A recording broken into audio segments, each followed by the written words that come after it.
Oui, c'est ce que j'étais en train de dire, c'est plutôt corse. C'est corse, et en fait ma famille est venue dans le Berry il y a 3 générations. Mon grand-père y a fait un peu de politique dans les années 30. Mon père a passé une partie de sa scolarité à Léon XIII. Je donne des gages.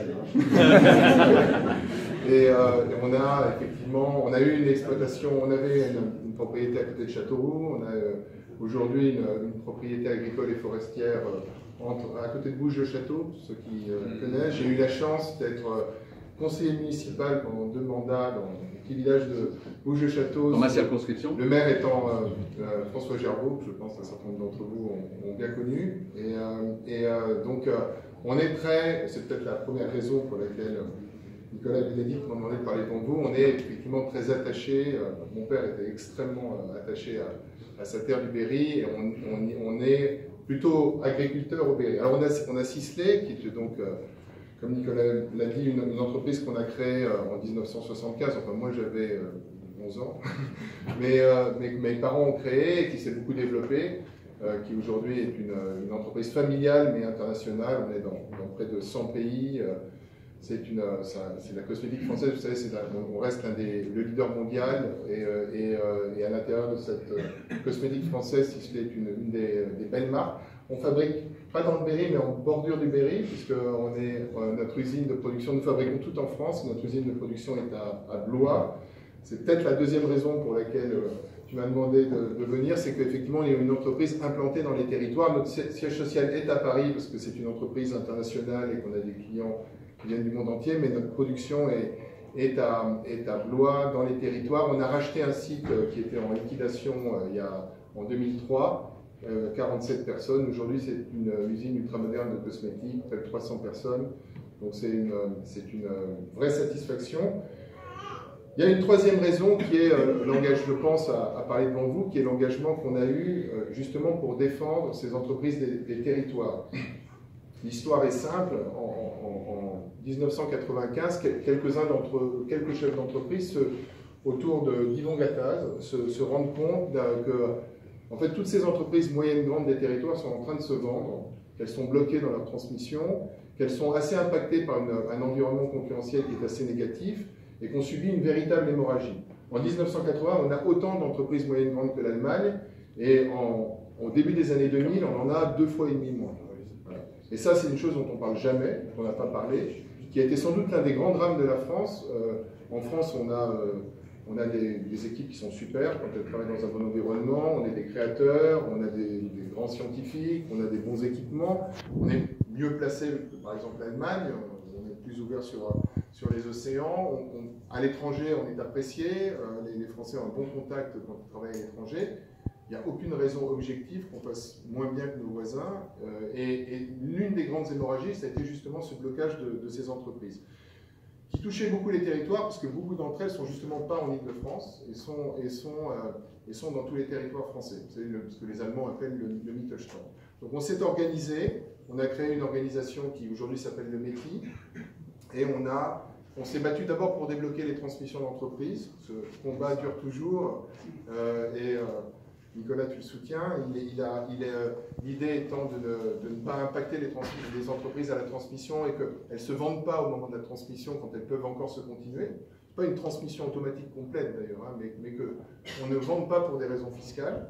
On s'est battu pour l'environnement concurrentiel. Aujourd'hui, l'écart entre une entreprise française et une entreprise européenne, c'est 45% d'impôts en plus. Une entreprise en Allemagne, elle a 71% de profit en plus, et une entreprise en Angleterre à taille égale, elle a 105% de profit en plus. Elle peut investir, elle peut acheter des nouvelles usines, engager des équipes, se développer à l'international. Donc c'est un vrai enjeu. Et on s'est battu, et ça a été la deuxième étape de notre mouvement, en plaidant pour la création d'une catégorie statistique qui nous sorte de la problématique PME. Vous savez, PME, c'est moins de 250 salariés. Donc en réalité, grosse PME, c'est entre 100 et 250. Mais au-delà de 250, vous n'êtes plus une PME. Vous n'avez aucune loi qui s'applique aux PME, ne s'applique à vous. Et en réalité, cette catégorie-là d'entreprise était très peu étudiée. Donc on a plaidé, et on a obtenu en 2008, de créer la catégorie des entreprises de taille intermédiaire, ETI, maintenant on en parle de plus en plus. On s'est battu pour en faire une marque qui aujourd'hui commence à être établie, et donc, à partir du moment où elle est établie, on commence à l'étudier. Et on a vu combien on avait de ces entreprises dans nos territoires. On en avait 65% des sièges sociaux étaient hors de l'Île-de-France. Donc ce sont les entreprises des territoires. Je parlais avec d'autres élus, d'autres territoires qui me disaient « mais moi, les ETI de mon territoire, elles sont vraiment importantes pour moi, c'est autour de ça qu'on peut faire des choses ». Le seul problème, c'est qu'il y en a 12 500 en Allemagne, il y en a 10 500 en Angleterre, il y en a 8 000 en Italie, et aujourd'hui, il y en a 5 800 après un plus bas autour des années 2010 à 4 600 entreprises, 2,5 fois moins qu'en Allemagne, ce qui est complètement aberrant.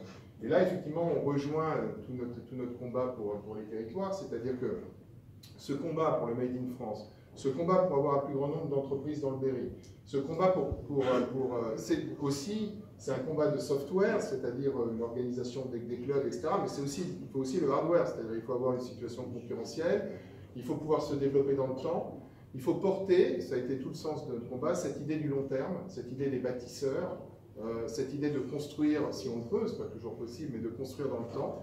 Et c'est à ce prix-là qu'on va reconstruire nos territoires. Deux autres initiatives pour terminer. On a créé, justement, nous on est à Paris, on a créé des clubs d'ETI.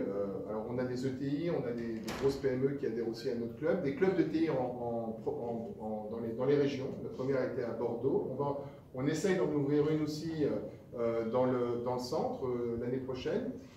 L'idée, c'est de toujours porter justement ce thème du Made in France et les défendre vis-à-vis des pouvoirs publics. Une autre initiative qu'on a prise, c'est de créer, et c'est quelque chose qui peut aussi être porté au sein d'un club de Berry, un club, je parlais aussi avec certains d'entre vous qui me disaient qu'ils avaient des fondations. On voit qu'il y a de plus en plus de fondations d'entreprises. On est convaincu que les lois Yagon sont des lois qui ont donné un boost formidable à cette implication de la société civile dans ces territoires.